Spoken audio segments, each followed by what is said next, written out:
My name is Jono from Codepedia, and today we will be creating our very own LED scanner. I strongly suggest that if you haven't watched the previous videos in this tutorial series, that you go and watch them before continuing with this tutorial. For today's tutorial, you will require the previous project with an additional 7 resistors, LEDs, and jumper wires. First, we will need to build our project. So if we look at this diagram, we can see that we basically have the previous project with the additional 7 LEDs, resistors, jumper wires connected to 7 additional pins.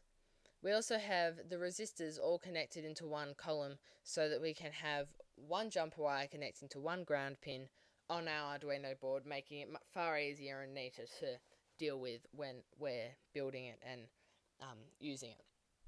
Next, we will have to code it. So open up a new Arduino sketch and we shall start the coding.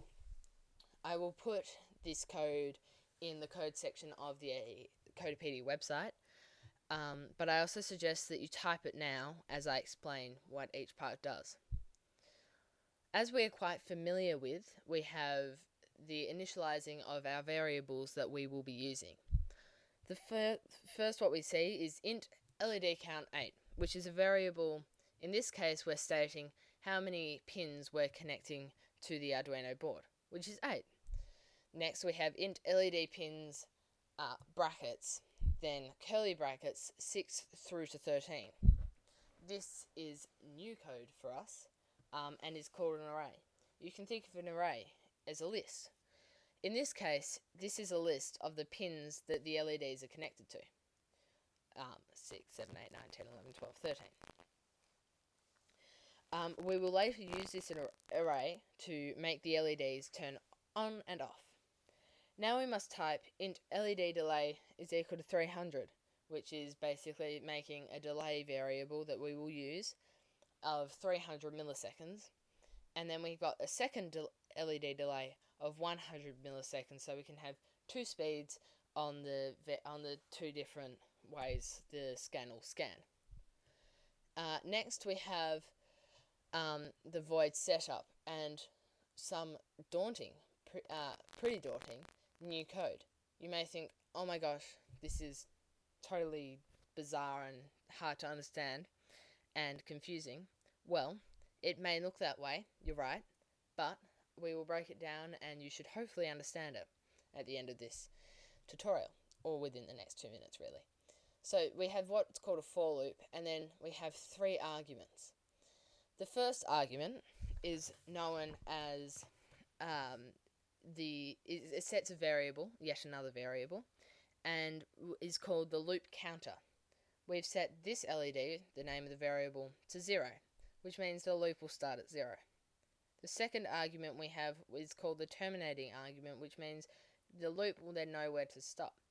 So currently, so basically once this does not suffice, once 8 does not, once 0 plus 1, we'll get to that in a sec, is greater than LED count, which is 8, it will stop. This part, the third argument, basically adds 1 to this LED. So we end up with 1, 2, 3, 4, 5, 6, 7, 8, which gives rise to this part. This is a part that is run over and over and over again in each time the for loop loops until it is terminated by this argument. So this argument says once it gets to 8, it will have to stop. Then we have pin mode, LED pins, this LED output. This is using the for loop that we just did to our advantage, and meaning we don't have to type pin mode LED 1 output 8 times for our different LEDs, which means we cut a whole lot of code and mess out of our sketch that we've done. So here it basically says LED pins, this LED,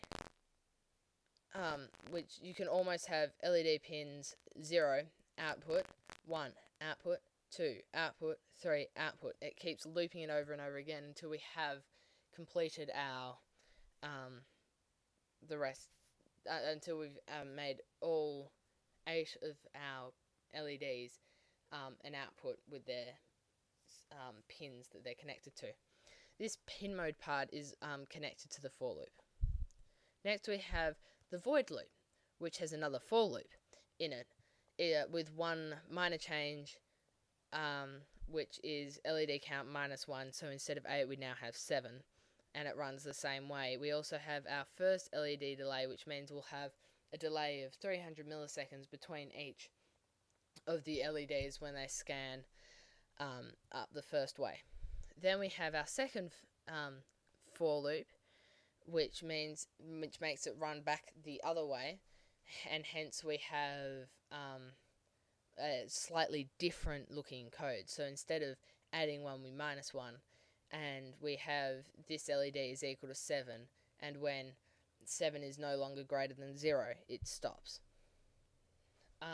We also then have LED delay 2, so we've got 100 milliseconds between each flashing of the LED. So if we then upload this to our Arduino, we should have our scanner working. And we do. So, those ones don't work very well, but you can sort of see them turn on. And you can also notice that you have 2 different speeds, slow and fast, but you can quite easily just change your, you can change them both to 100 actually.